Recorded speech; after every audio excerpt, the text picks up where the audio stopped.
Hi everyone and welcome back. Today I'm happy to be part of the March release Video Hop by Altenew. So hop along with us to win prizes as well as get inspired. For today I'm using two of my favorite products for this release and I'm going to share a card so that you can see them in action. Now I will be using the nesting arches. These are a set of dies that I absolutely love because you can use them for window cards, for shaker cards, or as backdrops for building your focal points on top, which is what I'm going to do today. And also this is a lovely die set of flowers. It is called Darling Dahlias and it's one of those keyhole dies where it is super easy to put it together. I'm also going to bring some paste. I have the two new ones here, but at this point I don't know which one I want to use for my card. And then I want to show you this stencil, so probably I will use it to create my background. Now this is a set of 6 stencils inside. Some of them give you flowers, others are going to give you the branches and the leaves. Just really quickly you can see what you get. And the last 2 stencils are really unique. You just rotate them to put together the image. I will show you what I mean. So the first 4 stencils, you can layer them one on top of the other and they are going to give a beautiful background like you see here up at the top. And then these 2 are the stencils that hopefully you can see the design as I try to catch the light for you. These are the ones that you rotate, you ink, you rotate, and you can have 4 different colors of ink if you want. I will be using one of them for my background today so you can see how they work and how they come together. So let's start with die cutting. For today I decided to go with solid colored cardstock for my cutouts. And I'm going to show you which cardstock I'm using. These are by Altenew. I'm going to use Lemonade Stand, Amber, and Misty Sage. You will find everything I'm using down below in the description, just like always, linked. So after cutting out all the flowers, I'm actually going to create 2 flowers using the dies. I am going to add a little bit of inking at the center so that I don't end up with such a flat color, just to give it some more dimension, let's say, make it look more interesting. I tend to cut out everything out of white cardstock and then ink up everything completely. But today I thought let's start with a base, and this is going to make the process really easy and quick since you already have a base. And what I'm doing is using just a couple of tones darker color at the center of the petals, and for the leaves I'm going to add a little bit at the base of each of those branches. And now it's time to put everything together. You can follow the guide at the back of the packaging. There is a little keyhole that looks exactly the same. You have to align one on top of the other, and this way you know that you have assembled the flower perfectly.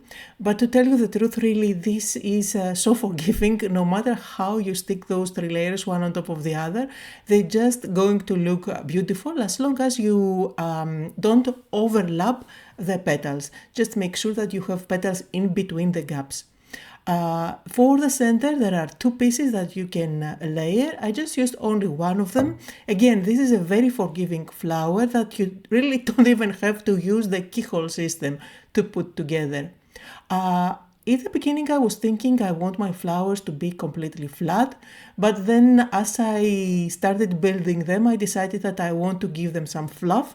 That's why I used my fingers to just give some curve to the petals. Now I'm going to cut out a panel, and I'm starting with a 4 1/4 by 5 1/2 panel so that I can build my composition on top of that. I went with a color of green that is lighter than the one that I used for the petals. And then I want to use one of those arches so that I can create a backdrop where I can build the composition on top. Now you can definitely create a window if you like and have the branches and flowers peeking through.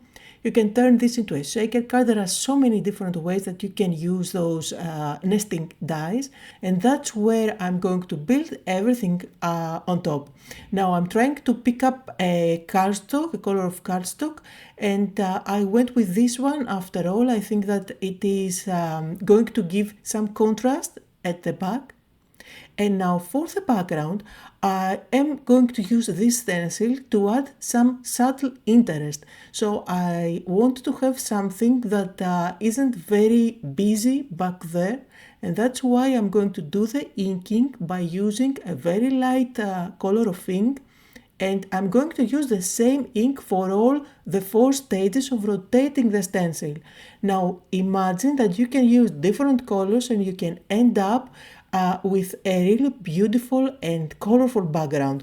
However, for this design today, since I'm going for a very clean and simple design and very elegant one, I'm going only with one color. So all I do is apply the ink, rotate for 90 degrees, and I will repeat the same process 4 times. Now, don't ask me why I didn't switch to a bigger brush. I have so many blending brushes, but I was so lazy to go and grab one. Anyway, it worked just fine, and you can see the finished result here. And then I'm going to lay it one more time on top, and this time I am going to use one of the pastes, and I decided to go with a 3D one. This is a gloss one. It is going to dry completely matte, but it is going to leave a nice gloss on top. So some of the details on the background are going to be glossy, shiny. This is going to grab some attention, but at the same time I don't apply any extra color. So again, the background stays monochromatic while being really elegant and interesting at the same time. So I'm just going to scrape off the excess, put it back in the jar. I am going to peel off the stencil and I will try to catch the light for you so you can see how it looks, but keep in mind now it looks milky. Once it's completely dry, it is going to be shiny and transparent. So I'm going to leave it aside to dry, and it took like 5 minutes. By the time I took to wash my stencil and my spatula, it was already done. And you can see how beautiful it looks, absolutely gorgeous. Then it is time to put together my composition. So I have some foam tape for the back, and this is a new one, and it is black from Altenew. Again, just like always, I will link everything I'm using down below in the description. So I placed my panel down, and that's where I'm going to build my composition. I do have 2 flowers which I'm going to stick with my glue, and then I am going to tuck behind them the foliage that I have cut out. Now you can definitely recreate this card with different colors of flowers. You can add even more flowers for your arrangement. You can really take this design into the next level and make it really fuller. I was going for a more simplistic design for today, and I'm really happy with how this turned out, but really it is a starting point and you can create so many different variations of this design. Now for my sentiment, I decided to go with Big Hugs, and this is from a stamp set from this release again. There are matching dies as well. It gives you lots of leaves, foliage, and also many sentiments. So I think it is one of those stamps that you can use again and again throughout the year. So I'm going to stamp with black ink, and then I use the matching dies to cut it out. Now this is where I realized that I had even more leaves that I didn't use, so let's not waste that one. I'm just going to stick it down, and usually I create card bases and stick the panels on top. Now I started with a 4 1/4 by 5 1/2 panel, which would normally cover completely a standard card, but I decided that I needed a little bit of a frame all around. So I cut out that panel to be a 1/4 inch smaller. This is the green opal cardstock that I'm using. Again, you will find everything linked down below. And the panel is actually 4 by 5 1/4. And now for the final touches. I would normally do some splattering, but I'm going to stay away from it for this card, and instead I'm going to use some sequins. I do have this set of sequins that starts from a very small size all the way to the bigger one, and these are by Altenew and they come in various colors. And now, since this month, Altenew has these containers which they interlock with each other. I think they are really handy to store the sequins, and that's what I'm going to do. I'm just going to transfer each and every one of those bags so that I can have them stored this way. I think it's going to be way easier for me to use them up even more. So anyway, just a really handy solution to store your sequins.